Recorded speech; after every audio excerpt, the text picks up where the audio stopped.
9.2, Example 1. In this example, we're going to look at constructing a polynomial, which is just a constant plus a sub 1x plus a sub 2x squared, and so on, that matches the behavior of ln of 1 plus x at x equals 0 through the first four derivatives. So we're going to make a five terms, but fourth order polynomial, which means it goes to the fourth power, that matches the behavior of ln of 1 plus x. Which means when I plug in x values to my polynomial, it better be similar to the x values when I plug them into ln of 1 plus x. So the first thing we're going to do is we're going to identify how to find each term. So remember, to find each term, it's p, the nth derivative at 0, because it tells me x equals 0, divided by n factorial x to the n. So that's what I need to find. I need to find up to four derivatives and plug in 0, and then I'll be good. Okay, so first step, let's find p of 0. So p of 0 is going to be the function when I plug in 0.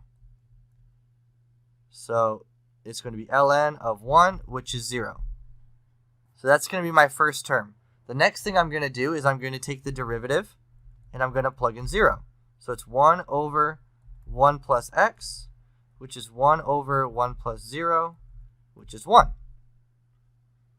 So this is my a sub 0. This is my a sub 1. Next one, do the derivative again. And I'm going to get negative 1 over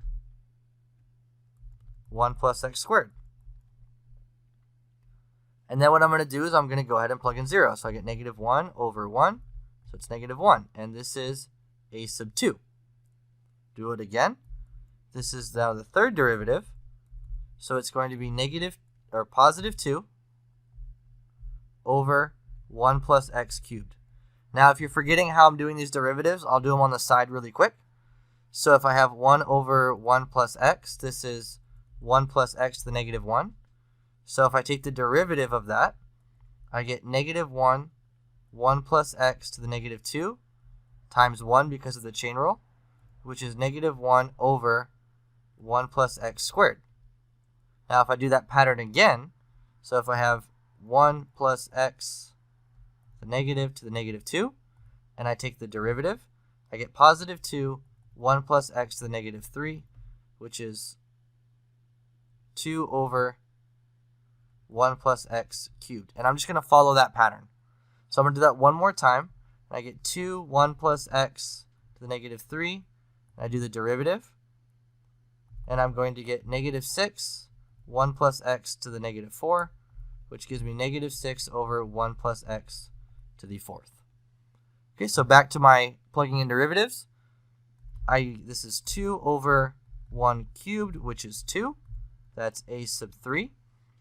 And then I do the fourth derivative at 0, which I evaluated right here. And I'm going to get negative 6 over 1 plus x to the fourth, which is negative 6 over 1. So that's negative 6. So that's a sub 4. Okay, now that I've got all my terms, I just have to figure out all the coefficients. So my polynomial is going to be a sub 0 plus a sub 1x divided by 1 factorial plus a sub 2x squared over 2 factorial, a sub 3x cubed over 3 factorial, plus a sub 4x to the fourth over 4 factorial.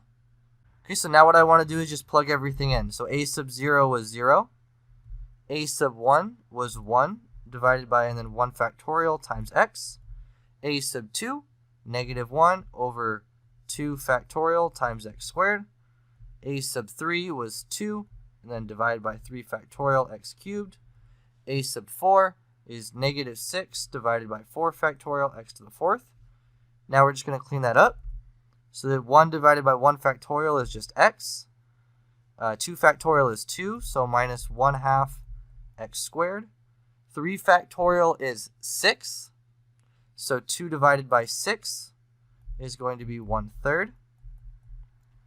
And then minus 4 factorial, just on the side, is 24.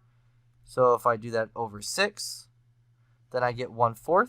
So minus 1/4 x to the 4th. And there you go. This is p of x, which will approximate ln of 1 plus x when you plug in x values. So if I graph both functions, we can see they look very, very different. We can see the ln of 1 plus x shoots out to the right, and then our polynomial is just a quadratic that faces down. So then your question must be, well, I thought you said they were going to look the same. Well, they do, around x equals 0. So if I put something in like f of 0.5, I get 0.4. If I do g of 0.5, I get 0.401. You can see how they're slightly different, but as we get closer to 0, so if I find f of 0.1 and g of 0.1, they start to look very, very similar, because again, we're trying to find the behavior around a specific x value. We'll talk later about how to move that x value around. It's going to change our polynomial, but we'll talk about that later. All right, so on your own, I want you to make a 4th degree or 4th order polynomial to approximate f of x equals e to the 2x when x is equal to 0. So same process, go ahead, give it a try. All right, so the first step is to do the derivative basically 4 times and plug in 0. So here we go.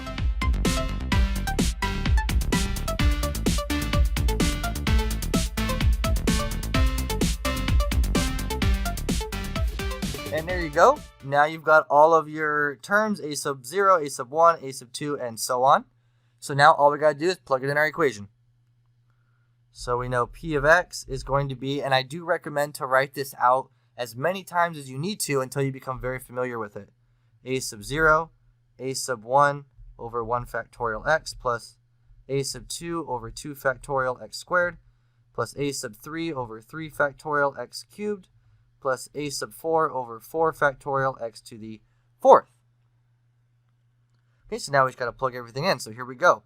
We get this is 1 plus 2 over 1 factorial x plus 4 over 2 factorial x squared plus 8 over 3 factorial x cubed plus 16 over 4 factorial x to the 4th. So simplifying this, I get 1 plus 2x plus 2x squared plus 3 factorial is 6. So 4 divided by 6 is 4 over 3 plus, and then 4 factorial is 24. So 16 over 24 is 2 over 3 x to the 4th. And again, this is going to approximate e to the 2x when x is equal to 0. Now really, I don't even need any of these terms because this is a perfect approximation for it. But again, we're plugging in values that are close to 0. So 0.1, 0.01, and so on. In example 1, we constructed a 4th order Taylor polynomial for the functions f of x equals ln of 1 plus x and f of x equals e to the 2x. If we continue to add terms over and over again, say we go to like 1,000 terms, the approximation becomes more and more accurate around our x value.